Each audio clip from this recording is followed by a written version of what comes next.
Assalamualaikum warahmatullahi wabarakatuh. Kami dari kelompok 11 akan menjelaskan tentang Viktor Emil Frankl. Kelompok 11 beranggotakan Asila Manijini, Muhammad Faujan, Muhammad Yudhistira, dan Muhammad Zaki Mahadwista.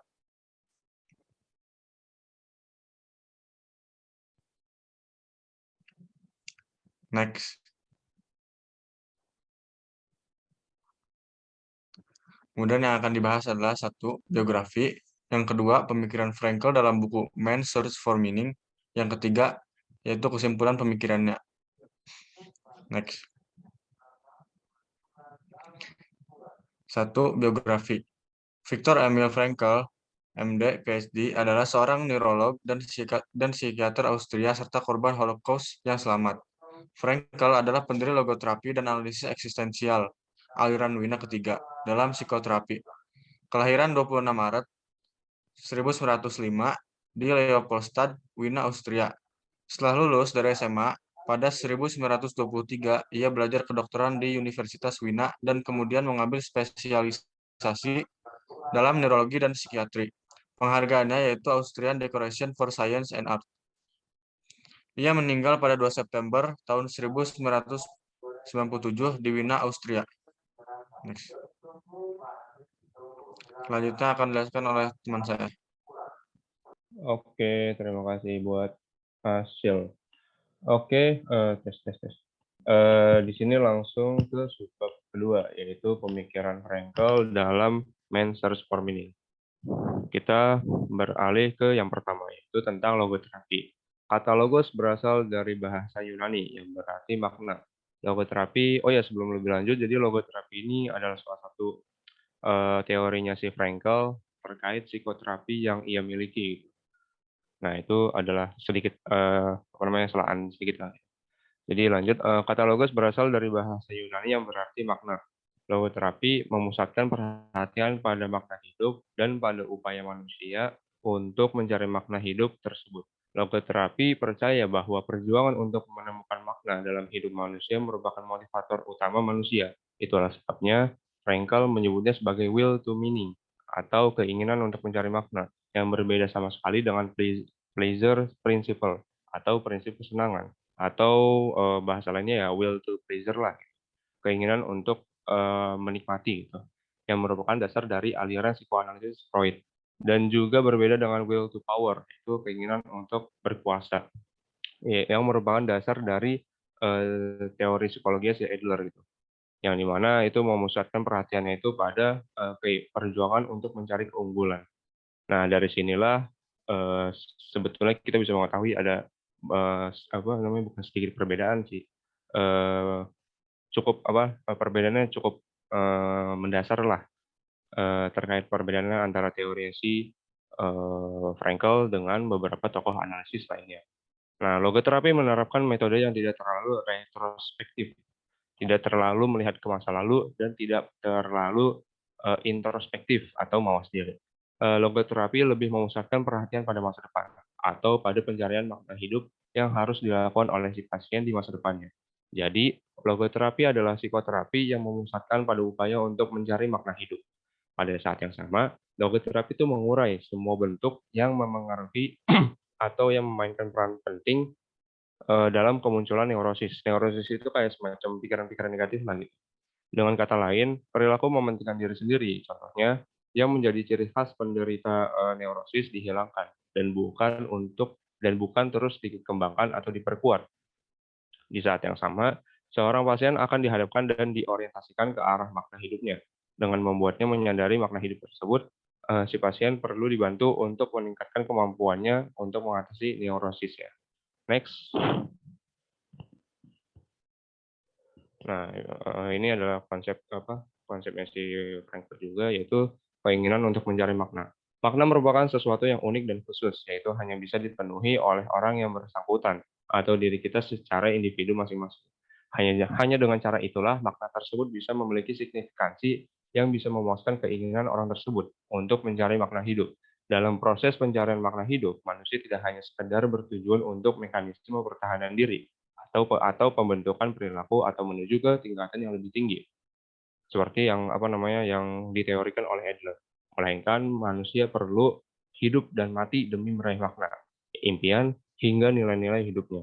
Akan tetapi menurut Frankl, ada beberapa kasus ketika kepedulian terhadap nilai-nilai hidup hanya sekedar upaya untuk menutupi konflik batin manusia. Dalam hal ini, kita sedang berhadapan yang namanya nilai-nilai semu. Nah, nilai-nilai semu tersebut harus ditemukan dan disingkap. Namun, upaya seseorang untuk menyingkap nilai-nilai semu tersebut harus segera dihentikan setelah dia menemukan sesuatu yang otentik atau yang asli lah di dalam dirinya gitu. Jika tidak dihentikan, nanti tuh si psikolog ini tuh akan menyingkap motif-motif tersembunyi yang ada di dalam batin manusia. Nah, motif-motif tersembunyi itu adalah suatu keinginan yang nggak disadari untuk menekan dan merendahkan sesuatu yang benar-benar bernilai yang dimiliki oleh manusia. Jadi kalau misal manusia itu memiliki suatu hal yang bernilai terhadap objek tertentu lah gitu kan. Nah, yang ada kalau si psikolognya ini terus menggali, yang ada nanti si manusianya ini malah memandang nilainya rendah gitu kan objek tersebut, bukan memandang nilainya itu memiliki makna lah gitu. Nah, lalu ke frustrasi eksistensial. Keinginan manusia untuk mencari makna hidup bisa saja menimbulkan frustrasi. Dalam logoterapi, ini dinamai frustrasi eksistensial. Kata eksistensial dalam hal ini dapat digunakan dalam tiga definisi, yaitu yang pertama, eksistensi atau keberadaan manusia itu sendiri, yang kedua, makna dari eksistensi, dan yang ketiga, perjuangan untuk menemukan makna yang konkret dalam eksistensi diri manusia. Dengan kata lain, jadi itu si manusia ingin dirinya itu mencarilah makna hidupnya gitu. Nah, frustrasi eksistensial juga bisa memicu neurosis, yaitu kecenderungan untuk merespon secara emosi negatif dalam suatu hal, contohnya kayak kecemasan gitu lah. Logoterapi memiliki istilah khusus untuk menamai penyakit neurosis yang disebabkan oleh frustrasi eksistensial, yaitu noogenic neurosis. Neurosis noogenik tidak diakibatkan oleh dimensi kehidupan manusia yang bersifat psikologis, melainkan dimensi noologis. Nah, kalau dalam bahasa Yunani, ini artinya tuh kayak pikiran gitulah dalam eksistensi atau keberadaan manusia. Jadi tuh ini manusia tuh jatuhnya overthinking gitulah. Kurang lebih kayak gitu sih. Lanjut.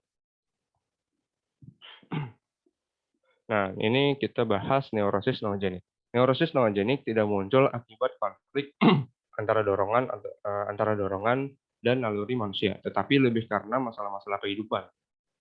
Salah satunya dan yang perannya cukup besar adalah kefrustrasian atau terganggunya keinginan manusia untuk mencari makna hidup. Jelas bahwa di dalam kasus-kasus neurosis noogenik, terapi yang tepat dan memadai bukan metode psikoterapi yang umum, melainkan logoterapi. Artinya, terapi yang berani menyentuh dimensi manusiawi yang secara spesifik, yaitu pikiran manusia. Di saat yang sama, Frankl mengatakan bahwa tidak semua konflik itu bersifat neurotik. Dalam tingkatan tertentu, konflik bisa dianggap normal, bahkan sehat gitu, buat kesehatan mental si manusia itu sendiri. Begitu pula dengan penderitaan yang tidak selalu berarti fenomena penyakit. Penderitaan tidak selalu identik dengan gejala kejiwaan, bahkan penderitaan bisa diartikan sebagai keberhasilan manusia, terutama jika penderitaan tersebut muncul akibat frustrasi eksistensial. Frankl menolak tegas jika upaya seseorang untuk mencari makna, bahkan keraguan seseorang terhadap makna hidupnya selalu berasal dari atau menyebabkan penyakit. Frustrasi eksistensial sama sekali bukan penyakit dan juga bukan penyebab penyakit. Kepedulian seseorang bahkan keputusasanya dalam mencari makna penuh dari hidupnya merupakan kesulitan eksistensial dan itu sama sekali bukan penyakit mental.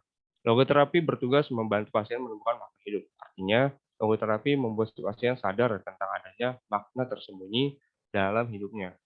Ini membutuhkan yang namanya proses analisis yang dibutuhkan oleh manusia itu sendiri. Sampai sejauh ini, logoterapi memang menyerupai psikoanalisis. Namun, upaya logoterapi untuk membuat manusia atau si pasien sadar kembali atas makna tersembunyi dalam hidupnya, itu tuh nggak terbatas pada fakta-fakta naluriah yang disadari, tetapi juga menyangkut realitas eksistensial. Contohnya itu realitas eksistensial itu seperti pemenuhan potensi makna hidup sekaligus keinginannya untuk mencari makna hidup. Namun pada setiap analisis, meskipun mengabaikan dimensi pikiran atau noologis, dalam proses terapinya, psikolog atau psikiater akan berusaha untuk membuat pasien menyadari apa yang benar-benar dia dambakan di dalam hatinya. Jika dilihat-lihat, memang betul metode logoterapi Frankl mirip-mirip dengan metode terapi dalam psikoanalisis. Tetapi yang membedakannya yaitu logoterapi menganggap manusia sebagai makhluk yang tujuan utama hidupnya adalah untuk memenuhi suatu makna. Alih-alih sekadar menikmati dan memuaskan keinginan serta nalurinya, bukan juga untuk mendamaikan konflik antara tuntutan id, ego, dan superego, atau sekadar beradaptasi dan menyesuaikan diri terhadap masyarakat dan lingkungannya. Next slide. Nah, ini ada noodinamika. Frankl menganggap bahwa upaya manusia untuk mencari makna hidup bisa menimbulkan ketegangan batin, bukan keseimbangan batin. Nah, ketegangan seperti itu justru merupakan suatu prasyarat yang sangat dibutuhkan bagi tercapainya kesehatan mental. Lebih lanjut, Frankl percaya bahwa tidak ada sesuatu pun di dunia ini yang bisa lebih efektif membantu seseorang untuk bertahan hidup, bahkan dalam kondisi terburuk sekalipun, selain kesadaran bahwa hidupnya itu memiliki makna. Gitu. Jadi orang tuh bisa survive kalau dia itu memikirkan bahwa hidup itu bermakna. Dari sini Frankl bisa menjelaskan secara lengkap bahwa kesehatan mental seseorang didasarkan pada ketegangan dengan tingkatan tertentu. Yaitu yang pertama, ketegangan yang seharusnya dicapai pada kondisi tertentu. Atau yang kedua, ketegangan yang sudah dicapainya dan perlu ditingkatkan lagi lah suatu tingkatan yang masih harus dicapai. Ketegangan seperti itu merupakan bagian tak terpisahkan dari manusia, dan karena itu sangat diperlukan bagi kesehatan mental. Jadi kita tidak perlu ragu-ragu menantang diri manusia atau mungkin konteksnya pasien untuk menemukan potensi makna hidup yang harus dipenuhinya. Melalui cara itulah kita bisa memicu keinginannya untuk mencari makna hidup yang masih tersembunyi. Salah jika kita beranggapan bahwa yang dibutuhkan manusia untuk mencapai kesehatan mental adalah keseimbangan, atau yang dalam bahasa biologinya itu dikenal dengan istilah homeostatis, yaitu sebuah kondisi tanpa tekanan. Yang dibutuhkan manusia itu bukan kondisi tanpa tekanan, melainkan upaya dan perjuangan untuk meraih tujuan yang bermanfaat, sebuah tugas yang dipilih secara sukarela. Yang dibutuhkan manusia itu bukan menghilangkan tekanan dengan risiko apapun, melainkan panggilan untuk mencari makna potensial yang harus dia penuhi. Yang dibutuhkan manusia bukan kondisi homeostatis, tetapi sesuatu yang dinamakan oleh Frankl sebagai noodinamika. Noodinamika itu adalah sebuah dinamika eksistensial yang terletak di antara dua kutub medan ketegangan. Kutub pertama mewakili makna yang harus dipenuhi manusia, sedangkan kutub lain mewakili orang yang harus memenuhi makna tersebut. Nah, di sini ada semacam diagram lah. Diagram sederhana terkait hubungan antara makna hidup manusia dengan si pasiennya. Nah, di tengah-tengah ini adalah noodinamika itu, yaitu suatu ketegangan yang dibutuhkan demi mencapai makna hidup. Lalu salah juga jika orang tuh berpikir bahwa kondisi ini hanya berlaku pada keadaan neurosis. Tetapi ini juga berlaku bagi semua orang. Frankl membuat analogi dari seorang arsitek yang ingin memperkuat sebuah bangunan melengkung yang udah tua. Ia tuh menambah beban yang berada di atas bangunan tersebut. Karena hanya dengan cara itulah, maka bagian-bagian bangunan akan terhubung secara lebih akurat. Jadi, jika para terapis ingin memperkuat kesehatan mental pasien, mereka tidak boleh ragu-ragu untuk menciptakan jumlah ketegangan yang logis dengan mengajak si pasien untuk meninjau kembali makna hidupnya. Selanjutnya akan dijelaskan oleh rekan saya yang bernama Asil. Silakan Asil.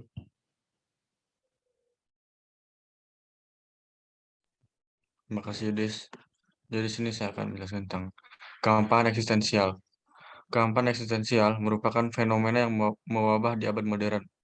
Mudah dipahami dengan melihat dari awal sejarahnya bahwa manusia telah kehilangan naluri dasar kebinatangan serta perilaku kebinatangan yang menjadi bagian darinya dan yang membuatnya aman. Selain itu, manusia juga harus kehilangan lain karena beberapa tradisi yang menopang perilakunya. Tidak ada lagi naluri yang mengatakan apa yang harus dia perbuat. Kadang dia tidak tahu apa yang ingin dia lakukan. Sebaliknya, dia ingin melakukan apa yang dilakukan oleh orang lain, atau bisa disebut dengan konformisme.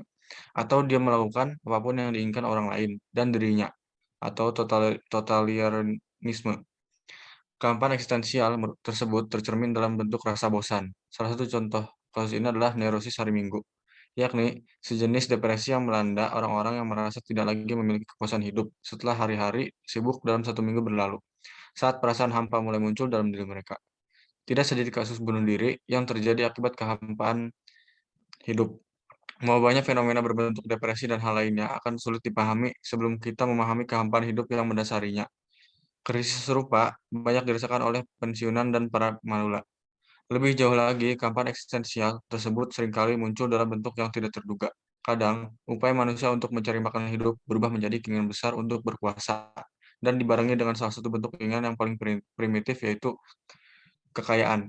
Pada kasus lain, manusia yang berkeinginan mencari makna hidup berubah menjadi keinginan untuk mencari kesenangan. Itu sebabnya kefrustasian eksistensial sering kali tertuang dalam bentuk kompensasi seksual. Kondisi ini bisa teramati dari semakin tidak terkendalinya nafsu seksual akibat kehampaan eksistensial. Selanjutnya ada makna hidup. Setiap manusia memiliki makna hidup yang berbeda. Oleh karena itu, yang penting bukan makna hidup secara umum, melainkan makna spesifik dari hidup orang pada suatu saat tertentu. Manusia memiliki tugas yang unik dan kesempatan unik untuk menyelesaikan tugasnya. Manusia seharusnya tidak bertanya apa makna hidupnya, tetapi dia harus sadar bahwa dialah yang ditanya. Oleh karena itu, manusia harus bertanggung jawab pada hidupnya. Logoterapi menganggap sikap bertanggung jawab sebagai hakikat utama eksistensi manusia.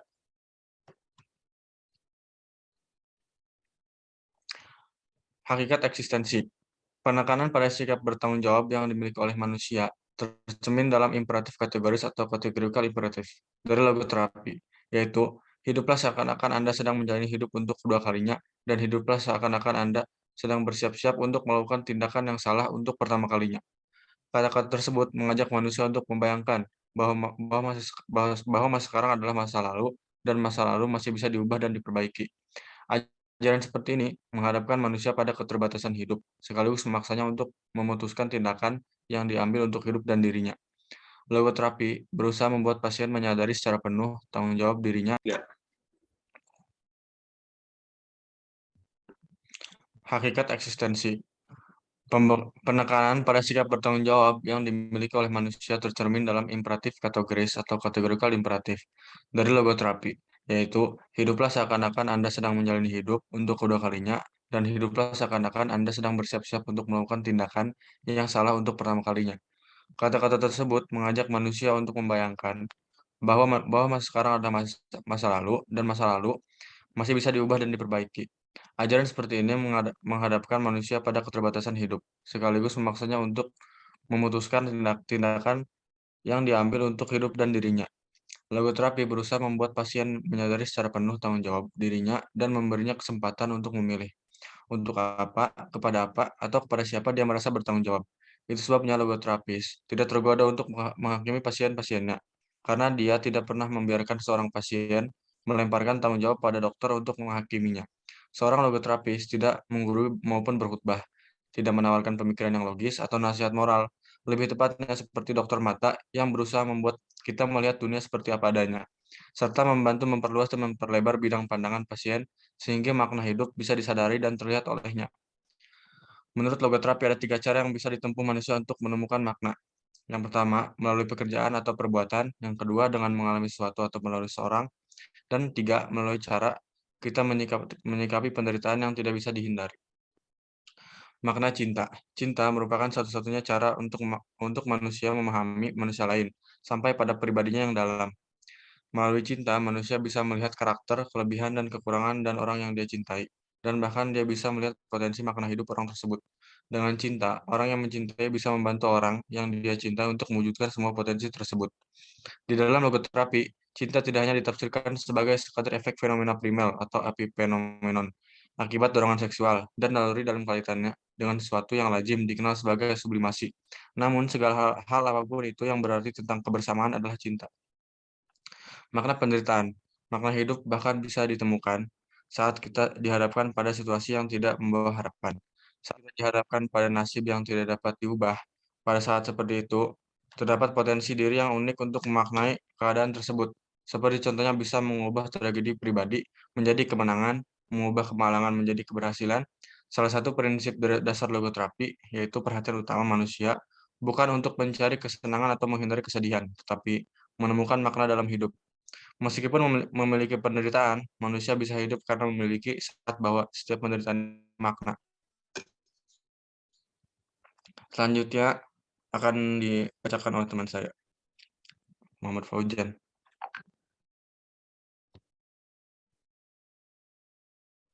Supermakna, yaitu makna utama yang melebihi dan melampaui intelektual manusia yang terbatas. Dalam logoterapi disebut supermakna, yaitu diajarkan pula oleh para filsuf. Bukan untuk menjalani kehidupan tidak berarti, namun menerima ketidakmampuannya untuk memahami sebuah makna. Logos memiliki arti yang lebih dalam dari sekedar logika. Jika seorang psikiater mengabaikan supermakna, maka dia akan ditinggalkan atau dipermalukan lambat oleh pasiennya. Seperti Frankl yang dipermalukan oleh anak yang berusia 6 tahun. Anak itu bertanya, mengapa kita selalu berbicara tentang Tuhan yang selalu baik? Kemudian Frankl menjawab, ketika seseorang diberi penyakit campak, maka Tuhan menyembuhkannya. Lalu sang anak pun tidak merasa puas dan menjawab lagi, tapi kan Tuhan juga yang mengirimkan penyakit itu. Di saat yang sama, pasien itu sepenuhnya meyakini keyakinan agamanya, maka seorang psikiater menggunakan dampak terapeutik keyakinan agama pada pasiennya. Ketidakkekalan hidup. Hal-hal yang sepertinya menghapus makna hidup manusia, bukan hanya penderitanya, tetapi kematiannya.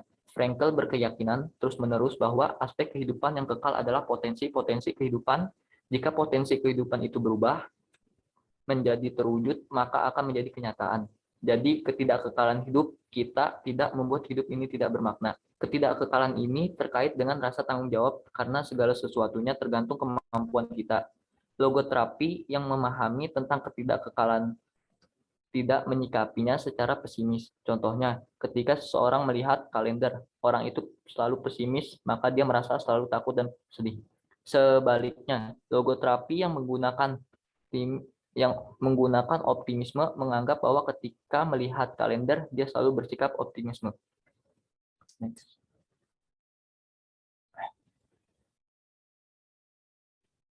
Optimisme di tengah tragedi, yaitu suatu istilah logoterapi yang diterapkan dalam aspek kehidupan manusia yang dibatasi, terdiri dari 1 penderitaan, 2 rasa bersalah, dan 3 kematian.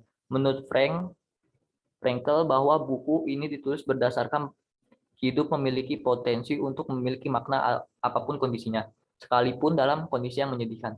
Jauh dari itu, manusia memiliki kapasitas untuk mengubah aspek yang tadinya negatif menjadi positif. Ada 3 bentuk optimisme. Yang pertama ada optimisme mengubah penderitaan menjadi keberhasilan. Yang kedua ada mengubah rasa bersalah menjadi rasa punya kesempatan. Dan yang terakhir, optimisme dalam ketidakkekalan hidup menjadi rasa penuh tanggung jawab pada diri sendiri. Menurut budaya Eropa, di Amerika seseorang dituntut untuk mengejar kebahagiaan, sedangkan kebahagiaan itu menurutnya adalah tidak bisa dikejar. Kebahagiaan harus terjadi begitu saja.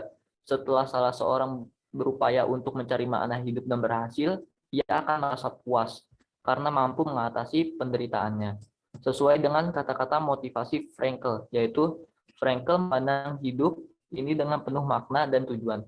Sikap yang diterapkan pada hari bersejarah telah menjadi paham atau pemahaman dalam hidupnya.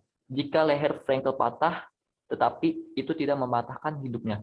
Logoterapi sebagai sebuah teknik. Rasa takut yang realistis seperti rasa takut terhadap kematian tidak bisa diobati melalui penafsiran yang psikodinamis. Rasa takut yang bersifat neurotik seperti ketakutan untuk berada di tempat umum atau agorafobia tidak dapat disembuhkan melalui pemahaman filosofis.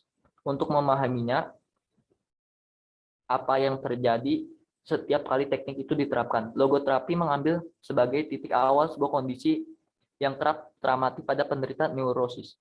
Rasa cemas yang diantisipasi atau anticipatory anxiety. Dalam konteks ini, orang bisa membenarkan pepatah pemikiran adalah sumber keinginan atau peristiwa menakutkan bersumber dari rasa takut. Bukan hanya rasa takut saja terwujud dengan cara serupa. Keinginan yang berlebih pun bisa menyebabkan hal terkait yang tidak bisa melaksanakan keinginan tersebut. Hyperintention. Istilah yang lazim digunakan teramati terutama dalam kasus neurosis seksual. Semakin besar pria menunjukkan potensi seksualnya ataupun upaya wanita merasakan orgasme, semakin kecil mereka untuk berhasil. Selain keinginan berlebih seperti di atas, logoterapi mengenal istilah lain, yaitu perhatian berlebih atau excessive attention atau hiperrefleksi.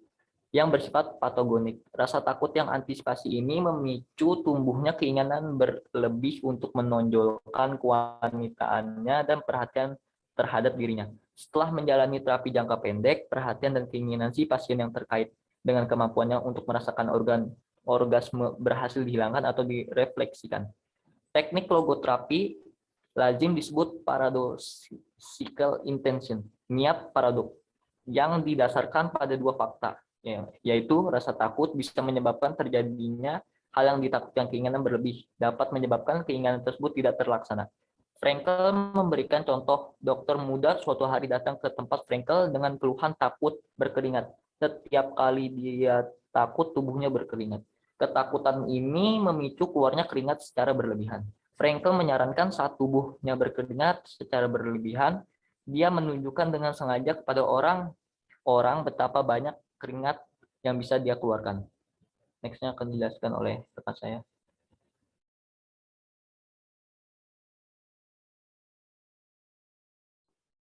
Yang selanjutnya ada neurosis kolektif. Dapat terjadi pada setiap era dan setiap kali harus ditangani dengan metode psikoterapi khusus. Eksistensial merupakan penyakit manusia masa kini. Digambarkan sebagai nihilisme pribadi dan personal. Nihilisme adalah anggapan bahwa hidup tidak memiliki makna. Psikoterapi juga tidak mampu menyembuhkan penyakit dengan skala luas jika metode itu sendiri tidak mampu membebaskan diri dari dampak pengaruh tren. Manusia memang makhluk yang terbatas dan keterbatasannya juga terbatas, memicu tumbuhnya kepercayaan neurotik atas sesuatu yang cenderung dia percayai, yaitu bahwa dia hanyalah bidak atau korban dari pengaruh-pengaruh luar atau kondisi-kondisi batin manusia. Memang makhluk yang terbatas dan keterbatasannya juga terbatas. Kebebasan manusia tidak terbebas dari kondisi, namun manusia bebas untuk menyikapi berbagai kondisi seperti yang pernah Frankel ucapkan sebagai profesor dalam bidang neurologi dan simetri. Frankel menyadari bahwa sepenuhnya manusia tidak terbebas dari kondisi biologis, psikologis, dan sosiologis. Kritik terhadap doktrin pandeterisme. Psikoanalisis kerap disalahkan karena menerapkan metode yang lazim dikenal sebagai panseksualisme. Namun ada kesimpulan lain yang menurut Frankel lebih salah dan lebih berbahaya, yaitu yang Frankel namakan pandeterminisme. Pandangan ini menganggap manusia itu tidak punya kapasitas untuk menyikapi apapun kondisi yang dihadapi. Frankel sendiri berpendapat bahwa manusia tidak sepenuhnya dikondisikan dan dipengaruhi. Dengan kata lain, manusia benar-benar mampu membuat keputusan sendiri. Manusia tidak sekedar hidup, tetapi dia selalu memutuskan untuk hidup yang akan dijalaninya, menjadi apa dirinya pada detik berikutnya. Manusia mampu mengubah dunia ke arah yang lebih baik jika dimungkinkan dan untuk mengubah dirinya ke arah yang lebih baik. Jika dibutuhkan kebebasan, bukan kata terakhir, kebebasan hanyalah sebagian dari cerita setengah dan dari kebenaran kebebasan. Sekadar aspek negatif dari seluruh fenomena, sedangkan aspek positifnya adalah sikap bertanggung jawab. Nyatanya, kebebasan bisa berubah dan turun harkat menjadi hanya sekedar kesewenang-wenangan, kecuali jika kebebasan itu dijalani dengan sikap tanggung jawab. Itu sebabnya Frankel menyarankan agar patung kemerdekaan Statue of Liberty yang ada di pantai timur Amerika diimbangi dengan mendirikan patung tanggung jawab Statue of Responsibility di pantai barat Amerika.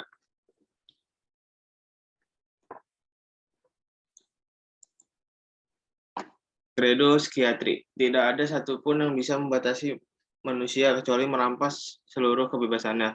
Namun sia-sia kebebasan betapapun terbatasnya masih tetap dimiliki oleh seorang penderita neurosis. Bahkan oleh orang gila sekalipun, seorang penderita kegilaan yang tidak bisa sembuhkan mungkin saja kehilangan kegunaannya, tetapi dia tetap mempertahankan martabatnya sebagai manusia. Inilah kepercayaan saya yang terkait dengan ilmu kejiwaan. Tanpa itu saya tidak merasa layak menjadi seorang psikiater. Memanusiakan kembali psikiatri. Akibat terapi terhadap berbagai penyakit mental biasanya hanya psikoteknis. Saya kira mimpi itu seperti ini harus dilupakan yang saat ini muncul ke permukaan. Bukan gambaran ilmu kedokteran yang diterjemahkan dalam istilah psikologis, melainkan ilmu psikiatri. Seorang dokter yang masih menafsirkan perannya hanya sebagai teknisi akan mengaku bahwa dia melihat pasiennya sebagai sekadar mesin, bukan sesosok makhluk di balik penyakitnya. generasi kita ini cukup realistis karena kita sudah memahami manusia sebagaimana adanya bagaimanapun manusia. Allah makhluk yang menciptakan kamar gas di Auschwitz. Tetapi manusia jugalah yang masuk ke dalam kamar gas tersebut dengan tubuh yang tegak dengan doa-doa pujian kepada Tuhan, doa selama Israel terucap dari bibirnya. Terima kasih. Lanjutnya akan dibacakan oleh teman saya, Yudis. Nah, ini adalah kesimpulan. Mungkin ini kesimpulannya itu enggak secara keseluruhan kami ambil, cuman ini kesimpulan secara umum aja sih sebetulnya. Nah, jadi pertama-tama itu adalah manusia ingin mencari makna. Tapi sebelum manusia memiliki keinginan untuk mencari makna, manusia itu harus sadar gitu. Manusia itu harus memiliki kesadaran lah gitu. Nah, kesadaran ini bisa kesadaran ini bisa menggunakan dengan dua pendekatan, yaitu pendekatan biografis dan biologis. Kalau pendekatan biografis itu kita mempelajari dengan membandingkan pertanyaan-pertanyaan terkait makna hidup dan jawabannya yang sudah dilakukan oleh manusia terdahulu. Mungkin bisa dibilang kayak tokoh-tokoh terdahulu lah gitu. Lalu jawaban tersebut nanti dianalisis dengan pertanyaan pada makna hidup kita yang belum terjawab gitu. Dan lalu pendekatan yang kedua adalah pendekatan biologis, yaitu mempelajari dengan kesadaran di situasi tertentu yang terdapat nilai-nilai di dalamnya. Satu nilai yang sudah diwariskan, diingat, dan tertanam sejak dahulu. Nah, itu adalah suatu awalan lah ketika kita ingin mencari makna gitu. Nah, lalu ada efek sampingnya gitu ketika kita sedang mencari makna.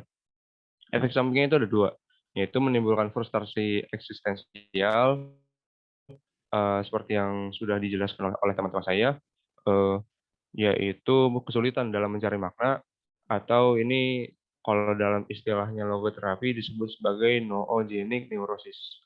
Lalu efek samping yang kedua, yaitu menimbulkan atau memunculkan ketegangan batin atau noodinamika, seperti yang sudah dijelaskan sebelumnya. Nah, ketika manusia itu sudah memiliki keinginan tersebut itu keinginan untuk mencari makna hidup, keinginan tersebut itu harus diwujudkan melalui 3 jalan. Jalan yang pertama itu melalui pekerjaan atau perbuatan. Jadi kalau semisal gampangnya gini aja, ketika kita nggak ada kerjaan, ketika kita bosan, pasti kita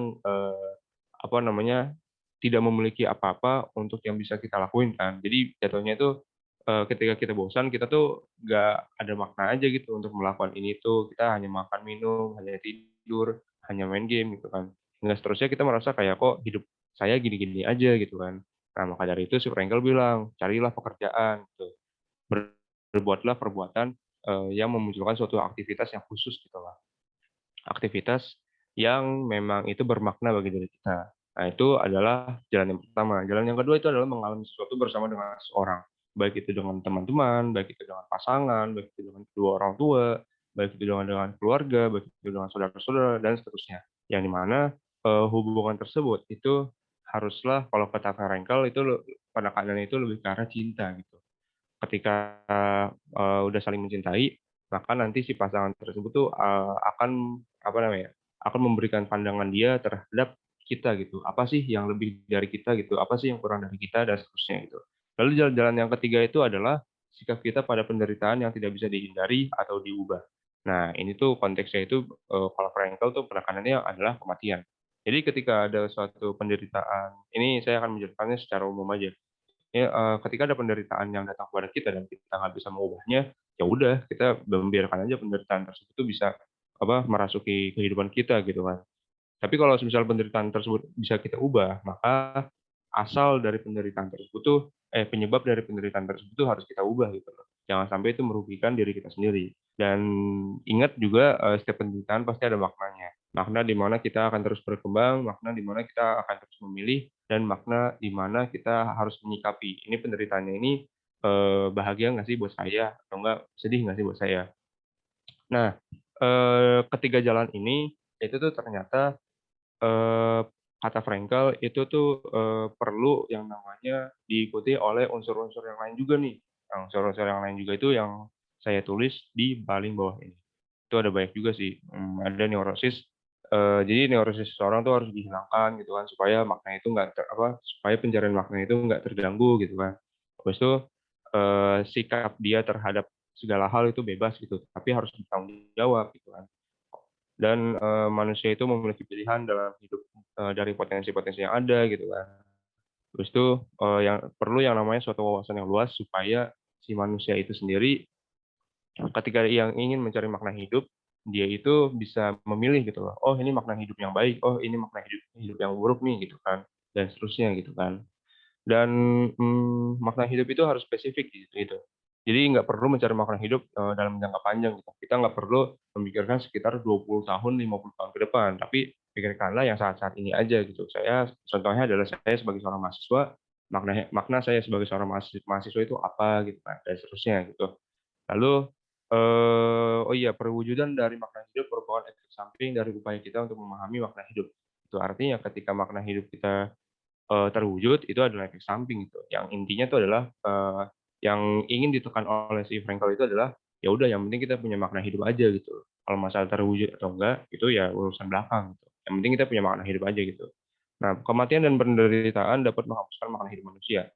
Tapi kedua hal tersebut tidak membuat hidup kita tidak bermakna. Artinya ketika kita mati, ya kita kan, apa namanya, hidup kita kan ya udah mati kan, jadi matinya itu juga makna hidup kita itu juga mati kan.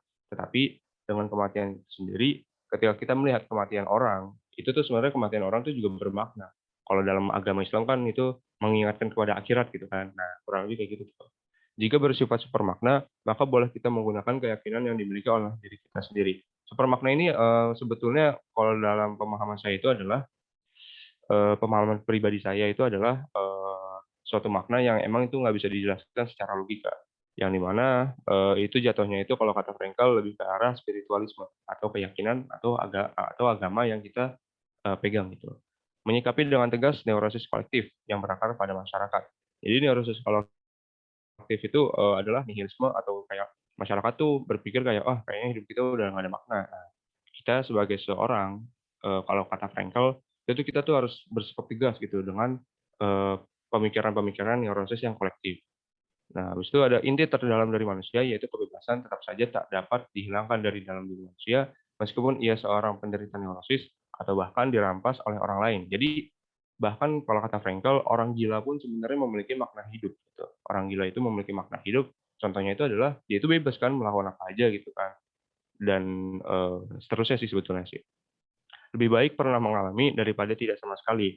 Karena apa? Karena dengan pernah mengalami, kita itu akan yang namanya, memiliki wawasan yang luas. Nah, dengan memiliki wawasan yang luas tersebut, kita itu bisa nih tinggal milih nih makna makna hidup yang ingin kita ambil tuh seperti apa gitu kan. Habis itu, lalu diusahakan untuk tetap optimis. Optimis tuh dalam artian melakukan yang terbaik gitu kan, dalam kondisi apapun. Tetapi jangan sampai memaksakan diri jika apa namanya, optimisme yang kita lakuin itu tuh udah nggak bisa lagi gitu, udah nggak bisa lagi kita gunain gitu. Jadi ketika kita udah, melakukan yang terbaik, ternyata, perilaku kita ini, nggak menghasilkan yang baik, malah kita dikhianatin lah sama hasil, ya udah, jadi emang bukan, jadi itu jatuhnya kita menderita gitu, menderita yang udah nggak bisa diubah tuh. Nah, kata Frankl, justru, makna hidup kita tuh akan ada di situ.